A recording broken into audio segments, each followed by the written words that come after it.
Chosen one, I need you to stop right now and understand something before I say another word. Not pause. Stop. What I am about to reveal is not motivation. It is not spiritual encouragement designed to make you feel good for 20 minutes and forget by tomorrow. This is a classified account of an examination that took place in dimensions you cannot see. An examination administered by the highest authority in existence, using conditions so precise and so brutal that out of every soul currently living on this planet, only a fraction of a fraction of a fraction passed. You passed. Not with a minimum score. Not barely. Not by luck or grace or technicality.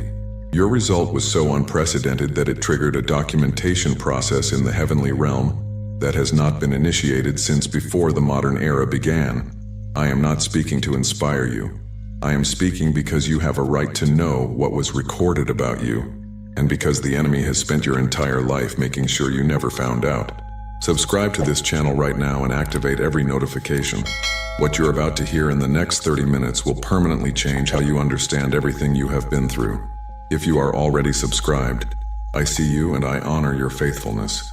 You being here is not accidental. Your spirit guided you to this message at the exact moment you were ready to receive it. Write 777 in the comments if something inside you just confirmed that this is not a coincidence. Stay until the very end because the final revelation is the one that explains what happens next in your life, and it is the part the enemy most desperately does not want you to hear. Now let me tell you what this examination actually was, because you have been living inside the results of it without understanding what you were inside of. There is a biblical concept that most people encounter and immediately misapply. It appears in the first chapter of Job, in the opening verses of that ancient and devastating account, and it describes something that happens in the spiritual realm that most religious frameworks have no adequate category for. Heaven holds courts. Not courts as metaphor, not courts as poetic language for divine deliberation. Actual gatherings where the sons of God present themselves before the throne, and the affairs of souls are examined, discussed, and adjudicated. Job, chapter 1, verse 6, states it plainly. Now there was a day when the sons of God came to present themselves before the Lord, and Satan also came among them. Satan was in that court, present, allowed, given audience, and the conversation that followed is the most remarkable thing in all of Scripture, because it reveals something about the nature of spiritual testing that changes everything about how you understand your own suffering. God spoke first. He said, "Have you considered my servant Job? There is no one on earth like him. He is blameless and upright, a man who fears God and shuns evil." God volunteered Job's name. God initiated the examination. God drew the adversary's attention to his servant because God already knew what the examination would reveal, and he wanted it on the record. The adversary responded with what seemed like a logical argument. Does Job fear God for nothing? Have you not put a hedge around him and his household and everything he has? You have blessed the work of his hands so that his flocks and herds are spread throughout the land. But now stretch out your hand and strike everything he has, and he will surely curse you to your face. This argument has a name in spiritual jurisprudence. It is called the prosperity accusation, and it is the accusation that has been leveled against every chosen soul in every generation. The accusation says, they only love you because you protect them. Remove the protection, remove the blessing, remove the comfortable circumstances, and what looks like devotion will reveal itself as transaction. And God did something that should disturb your understanding of divine love in the most beautiful possible way. He said, "Very well then. Everything he has is in your power, but on the man himself do not lay a finger." God accepted the terms of the examination, not because he was uncertain of the outcome, because he wanted the outcome documented. He wanted what was inside Job to be demonstrated in a way that could never be challenged again. He wanted the record so clear and so irrefutable that no court in any dimension could ever question the authenticity of his servant's faith. Now I need you to understand something about your life that is going to rearrange everything. You have been in that examination, not a version of it. The same examination, the same court, the same accusation leveled in the same way against your specific name by the same adversary who accused Job thousands of years ago. The prosperity accusation against you was filed the moment heaven identified what you carried, the moment it became clear that you were not going to be ordinary, that you were not going to follow the path of least resistance, that something inside you was oriented towards something real and genuine and costly. And the adversary presented his case. Remove what she loves. Remove what he depends on. Remove the relationships, the stability, the financial safety, the health, the sense of being seen and valued and important. Remove the circumstances that make devotion comfortable, and you will see what this soul is really made of. Heaven accepted the terms, and the examination began. Now think about your life with this frame in place. Think about the things that were removed, the relationships that ended in ways you did not choose, the doors that closed when you needed them open, the seasons where everything you were building collapsed before it could stand, the people who should have stayed who left, the stability you thought you had that dissolved without warning. You interpreted those losses as evidence that something was wrong with you, as divine neglect, as cosmic unfairness, as confirmation of the fear that maybe you simply were not the kind of person good things happened to. But you were inside an examination designed to answer one question. Not, is this person perfect? Not, has this soul never failed? Not, does this human being have no weakness? The question was, when everything that makes devotion comfortable is removed, what remains? And the answer that was recorded about you, the answer that triggered the documentation process I mentioned at the beginning of this message, is the reason you are sitting here right now. Something remained, not everything. You are not Job in the sense of losing everything simultaneously in a single day, but you have experienced loss after loss after loss in a sequence that, if you mapped it honestly, you would recognize as systematic, strategic, as if someone were methodically testing each wall of what you were built on to find which ones would collapse under pressure. And the walls that were built on anything transient did collapse. Things that were supposed to provide security did not provide it. People who were supposed to be constants became variables. Seasons that were supposed to last ended before you were ready. And through all of it, something in you refused to let go of the thing that was being tested. That refusal is your score. I need to tell you about 3 souls in Scripture whose examinations are documented in detail, because when you see their patterns, you're going to recognize your own story in each of them. The first is Abraham. Genesis chapter 22. He is asked to bring his son, his only son, Isaac, the son he waited for through decades of barrenness, the son who carried every promise that had been given to him about his future, to a mountain and offer him as a burnt offering. This is not a small test. This is the most devastating examination in the Torah, because Isaac is not just Abraham's child. Isaac is the proof that God keeps his word. Isaac is the living evidence that what was promised will be fulfilled. Abraham waited so long and suffered so much to receive this child that his existence was theological. He was walking evidence of divine faithfulness. And now the examination says, give back the proof. Not your livestock, not your servants, not your silver and gold, the proof itself. The thing you have built your understanding of God around. And Abraham rose early in the morning. Not after days of wrestling, not after months of negotiating. He rose early, he cut the wood, he saddled the donkey, he took his son, and he began the journey. No one could have seen what was inside him from the outside. He looked like a man walking to his own destruction. He looked like someone who had misunderstood everything. He looked like devotion producing its own devastation. But here is what the examination was measuring. The sequence of his actions revealed a specific kind of trust. Not trust that things would be comfortable. Not trust that the outcome would make sense. Trust in the nature of the one who issued the instruction.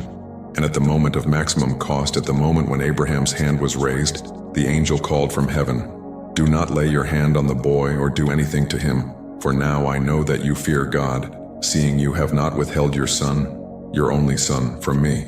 Now I know. Not now I am satisfied. Not now the test is complete. Now I know."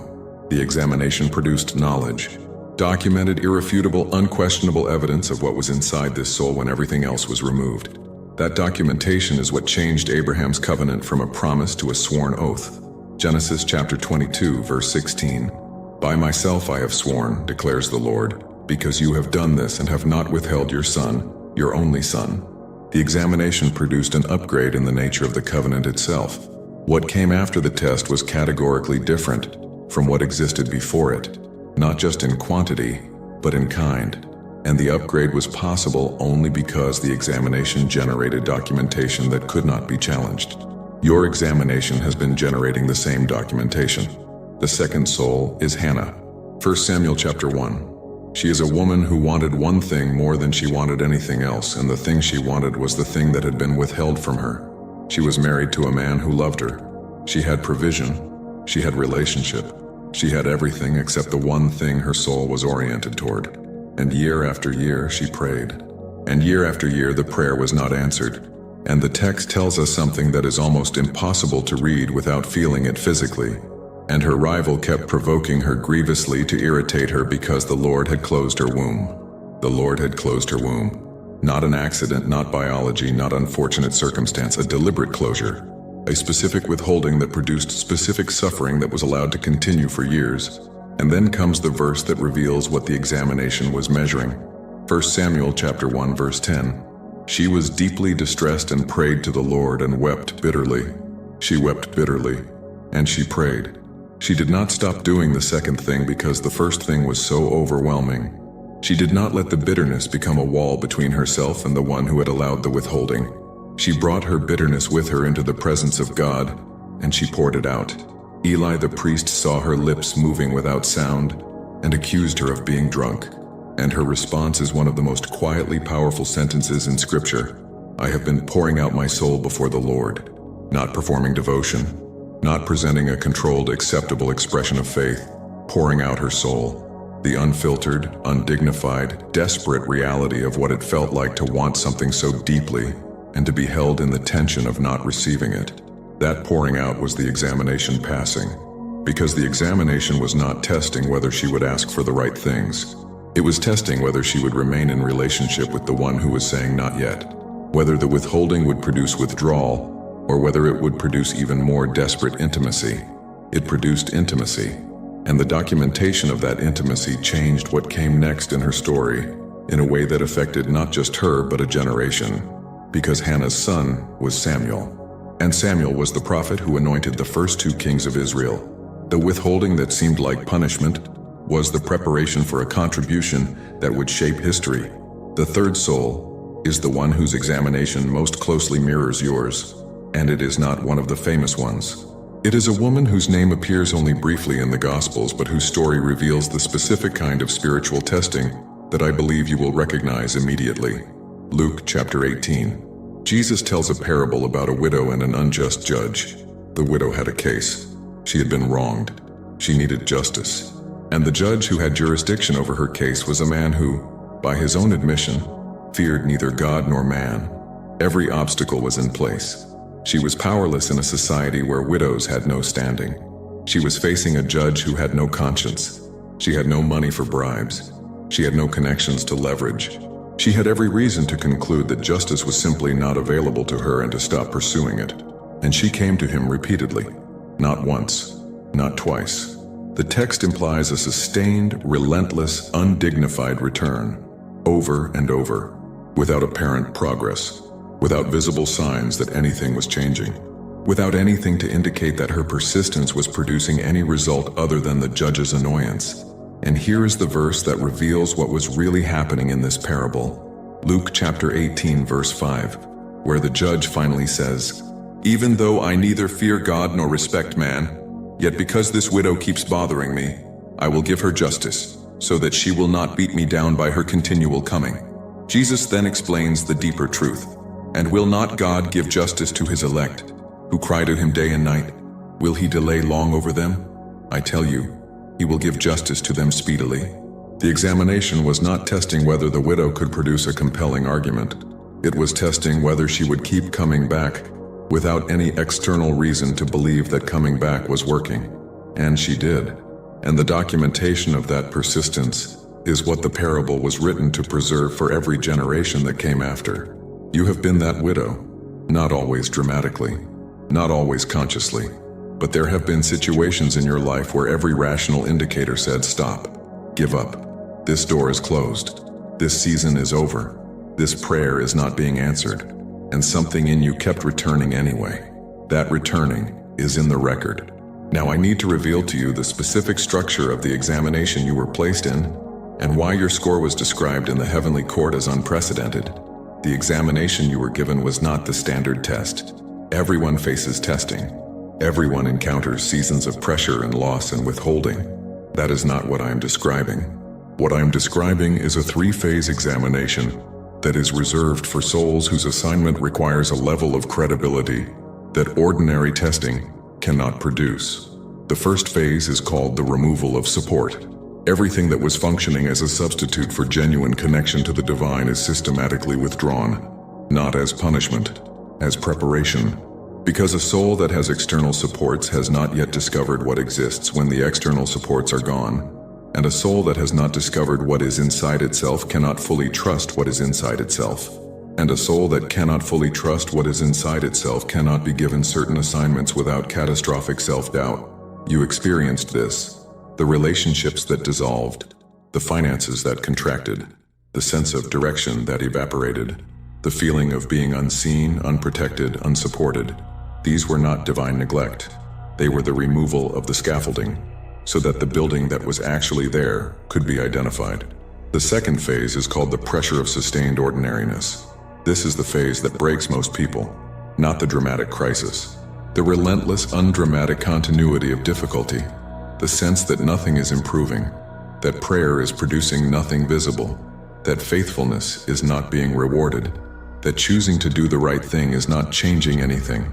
This phase tests whether devotion is performance or reality. Because performance requires feedback, it requires visible results. It requires the encouragement of apparent progress. When those things are removed and the devotion continues anyway, what is revealed is not performance. It is genuine orientation of the soul towards something that transcends outcome. You have been in this phase. The sustained ordinariness of difficulty, the days that look the same, the prayers that seem to dissolve without result. The choice to keep going, not because anything was improving, but because something inside you could not choose otherwise. That choice, made quietly and without audience, is the documentation that the third phase was built on. The third phase is called the test of the blessing. This is the phase almost no one talks about, because it does not look like a test. It looks like a reward. When things finally begin to improve, when doors begin to open, when the season of withholding begins to shift toward a season of provision, when what was held back begins to flow, and embedded inside that blessing is the most precise and dangerous question of the entire examination. Will you change? Will the soul that remained faithful in poverty become something different in abundance? Will the devotion that was genuine in suffering become performance in comfort? Will the values that were preserved through loss be abandoned the moment loss is no longer the context? Most souls who pass the first two phases fail the third, because the third phase is invisible. It does not announce itself as a test, it feels like graduation. The documentation of your examination includes something about the third phase that the heavenly court found unprecedented, and I need you to hear this carefully, because it is the part of this message that is going to make everything that has been said before coalesce into something you can carry. The court looked at your record across all three phases, the removal of support and how you responded, the sustained ordinariness and what remained when nothing was reinforcing your faithfulness, and the moments of partial blessing that arrived before the full season, the small openings and otherwise closed seasons, the brief reprieves in the pressure and how you behaved in those moments. And what was documented about you in those moments is the unprecedented element. You shared what you had when you had very little of it, not dramatically, not publicly, not in a way that anyone would have cataloged as remarkable, quietly, often without knowing you were being observed, in circumstances where the logical response would have been to protect what little remained and give nothing until the season turned. And you gave, not because you were not aware of your own lack. You were, not because you had more than enough. You did not, but because something inside you that could not be explained by circumstance oriented you toward the needs of others, even in your own season of need. Proverbs chapter 19, verse 17. Whoever is generous to the poor lends to the Lord, and he will repay him for his deed. Lends to the Lord. Not donates, not sacrifices into an invisible void. Lends. A transaction that is documented. A record that is maintained. A debt that accrues interest and is repaid at the time, and in the manner that produces the maximum impact in the life of the lender. Every act of generosity you offered from a place of genuine lack was entered into that record as a loan with divine interest. And the balance of that account is the specific reason for what the court documented about your third phase score. You passed the examination that most souls fail by demonstrating the quality that the examination was ultimately designed to test, not faithfulness in suffering. Many pass that phase, not persistence in prayer. Many pass that phase, faithfulness in partial blessing, the willingness to release what little was given before the full season arrived, the orientation of the soul that is so fundamentally generous that even scarcity does not contract it into self-preservation. That is the unprecedented element in your record. For those who want to go deeper into the specific mechanics of how divine records function and what happens when the balance of what you have deposited in the heavenly accounting system begins to manifest in physical reality, there is material in the description and pinned comment. It costs less than a pizza and comes with a full audiobook and a 5-minute meditation guide as a bonus. Now I need to tell you what comes after the examination. Job chapter 42 is one of the most significant passages in all of Scripture, and one of the least understood, because what it describes is not just restoration. It describes transformation of category. After the examination was complete, after Job had maintained his integrity through everything the adversary was permitted to bring against him, after the documentation was filed and the court had what it needed, God speaks to Eliphaz, one of Job's friends who had given him bad theological counsel throughout the suffering, and says something remarkable. My anger burns against you and against your 2 friends, for you have not spoken of me what is right, as my servant Job has. Job, in the middle of his worst suffering, in the rawness of his grief, in the moments where he questioned and lamented and demanded answers, had spoken rightly of God, and his friends, who had offered composed and theologically tidy explanations for why he was suffering, had spoken wrongly. What does that mean for you? It means the prayers you prayed that felt too desperate to be acceptable were more accurate than the polished ones.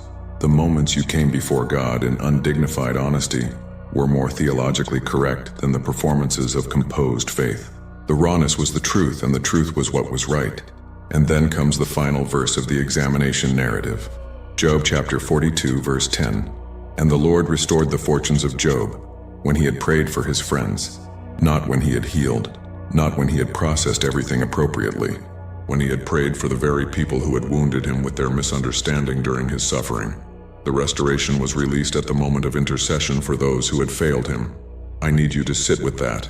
The locked door to your next season may be connected to a prayer you have not yet prayed for someone who did not deserve your prayers. Not because you owe it to them, because of what praying for them unlocks in you.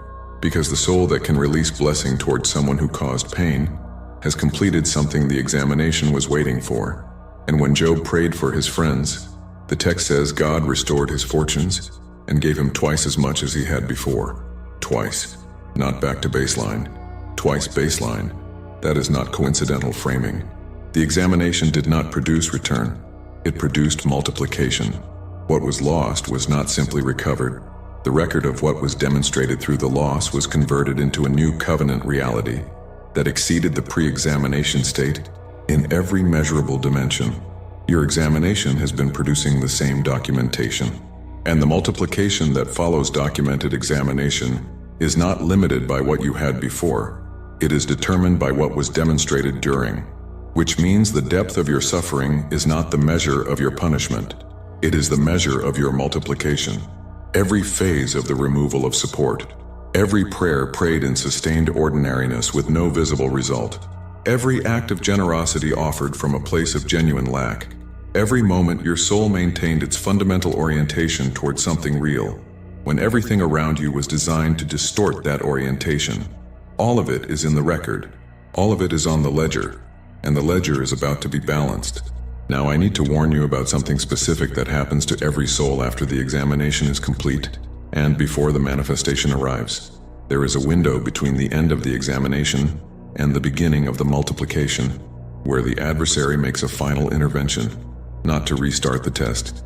He has no authority to do that, but to introduce doubt about the results. It will come as a quiet voice suggesting that what you heard in this message is too good to be true for someone like you, specifically. That other people may have passed examinations and received multiplication, but your case is different. Your failures are too specific. Your record is too complicated. The things you are ashamed of are disqualifying in ways you are not being told about. This voice is not presenting new information. It is presenting a final accusation designed to make you exit the window between the examination's end and the multiplication's beginning. Do not exit the window. The adversary's access to your case ended the moment the examination documentation was filed. He can accuse. He cannot change the record. And the record says what it says regardless of how convincingly he argues otherwise.